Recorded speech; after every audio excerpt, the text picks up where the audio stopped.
Hello student, let's start with the second module over here, which is module 1b, and we will try to understand that what do you mean by electric current, charge and flow of current. Now look at that how we actually understand the term electric current over here. First of all, let me tell you the symbol of electric current which we take in physics is capital I, and there will be no problem even if you wanted to take it as small I. Now look here. When you talk about electric current, we simply say that electric current is the amount of charge flowing through a particular cross-section area in unit time. So what you need to understand, if I consider a piece of wire, and I know that in my piece of wire, definitely there will be billions of free electrons which are going to be present over here. But what we need to understand as we are defining this value of current, if we talk about a cross-section area over here, so let me draw a cross-section area over here. Through this cross-section area, we need to observe that how many these electrons are going to be passed through.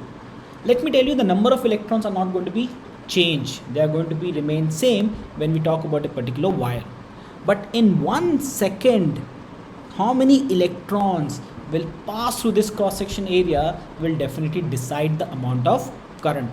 Now let's say if 3 electron passes in 1 second, or if there are 10 electrons passes in 1 second, the only difference which will be there is what? When there are less number of electron, the speed of electron is small, but when there's a large speed, when you relate it with the electron, definitely more number of electrons are going to be passed through this cross-section area. So this is how we actually define electric current. So electric current, what we say, it is the amount of charge passing through a cross-section area per unit time. And here what we need to understand, if we wanted to write this particular formula over here, electric current is Q over T. So usually people take the symbol as capital Q, so you can stick to that also. Now when we talk about this particular term over here, electric current, let's conclude. The amount of current flowing through a conductor is 1 ampere. The amount of current flowing through a conductor is 1 ampere when 1 coulomb of charge is passing through any cross-section area of a conductor. Because if you people see, the unit of charge is basically coulomb, and if you see the unit of time, it is second. So basically the current unit, instead of writing coulomb per second, we write it as ampere. The next point is current flows from high potential to low potential, or you can say current flows from higher level to lower level. That is something which we will see in the next part. So let's go ahead.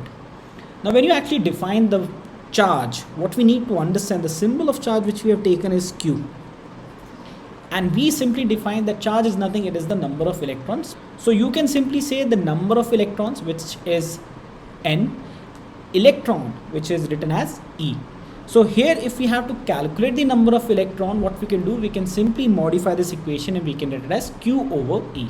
So you need to understand this particular significance also, that here N stand for number of electron, Q stand for magnitude of charge, and your E stand for charge on electron. And let me tell you, the charge of electron, the fundamental value of a charge which can be written, it is 1.6 into 10 raised to minus 19 coulomb, which you people need to remember. So what we can conclude, the formula of electric current, if we have to calculate, it is Q over T. We can also introduce Q as NE over T. So these are the two formula which definitely helps you in solving numericals as well. Now when we go to the next part, which says flow of current. Now this is something which is very important over here.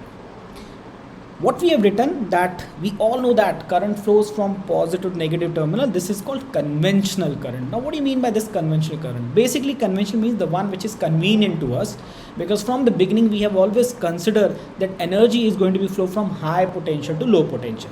Like when you talk about heat, it is going to flow from high temperature to low temperature. If you talk about the flow of water, it is going to be from higher potential to lower potential. In a similar way, we have said the current is also going to be flow from high potential to low potential. So basically when you see this circuit, the positive terminal is actually considered to be at higher potential, the negative is considered to be at a low potential. So we have simply said, okay, in this way then I have to not think too much. Conventionally we have always considered current flows from high potential to low potential. So I have simply indicated the direction of current in this particular manner. But now when I actually take a look at the number of electrons which are actually present inside the wire, and let's focus on one particular electron over here, what I see, this is negative, and definitely my negative will be attracted towards the positive. So when I see the movement of electron, it is something which is going to be strange over here, because it is not exactly same as the flow of current. What I notice over here, when it comes to flow of electron, it is exactly opposite to my flow of current. And that is the reason what we need to understand over here. There are two things. When we talk about conventional current, definitely moving from positive terminal to the negative terminal. And when we talk about the flow of electron, when examiner specifically says that where exactly these electrons are moving, we will say they are moving from negative terminal to the positive terminal. So how we can conclude over here, since electrons are negatively charged, so they move towards positive terminal of the cell. And in a similar way, the flow of electron from the negative terminal to the positive terminal is called as electronic current. So we have two things. One is conventional current, which is flowing from positive terminal of the battery to the negative terminal of the battery, and most of the cases we are going to show this is the direction of current. We don't have to show the electronic current direction in any circuit. But when examiner specifically talks about the flow of electron, then please do remember that you have to mention that electrons are going to be flow from lower potential to higher potential. Thank you.